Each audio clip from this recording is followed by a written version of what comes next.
Mutual Money Matters. Well, hello and a very warm welcome to Old Mutual Money Matters. We have Old Mutual's financial consultant Shady Governess with us. She's going to be chatting to a couple of our callers today. Shady, perhaps before we take our next listener's question, could you perhaps touch on some of the ways one can really try and flatten that debt curve? Absolutely, Dion. I'd start with lifestyle adjustments. Create a new budget and split your necessities from luxuries and discretionary expenses. If necessary, downscale on your lifestyle. Cut back on non-obligatory spending and create some space in your budget. Consider ways to save on your necessities, such as the content of your groceries, moving to a smaller house, and cheaper transport options. Something else that assists enormously is responsible debt consumption. Use credit responsibly. If you have already consolidated your debts, avoid taking additional debt. It can be tempting, especially when you have consolidated debt, but rather try and focus on long-term savings and long-term goals. Take a long-term view when it comes to savings and investments. Don't get tempted to disinvest because of panic.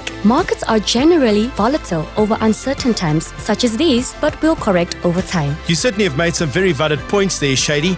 Okay, let's hear from Camilla. Hi, Shady. I'm very close to handing in my resignation at the end of this month. As I have had such a major salary cut and I'm doing two people's jobs, I have retirement savings. Would you suggest I take 50% out or the full amount to survive on before I get a new job?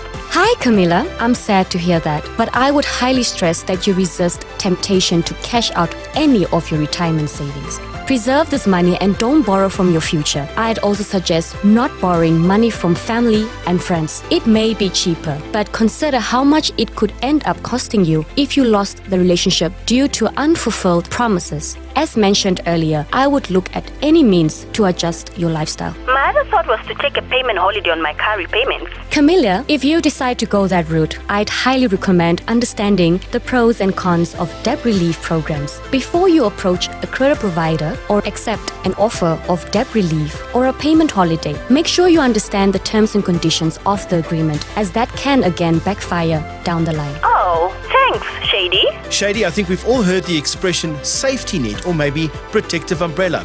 How would you suggest ensuring that one has that during this current situation? Dion, that is a really good point. The current situation should serve as a learning experience to validate why it is important to save for rainy days. An emergency fund is not a luxury.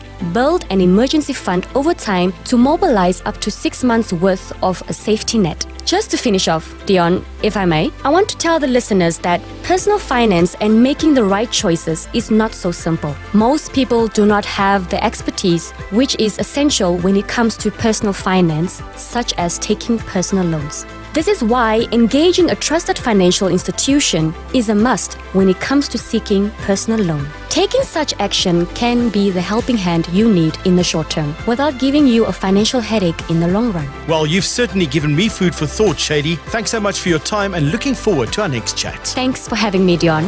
This was Old Mutual Money Matters. For more information, go to oldmutual.com.na.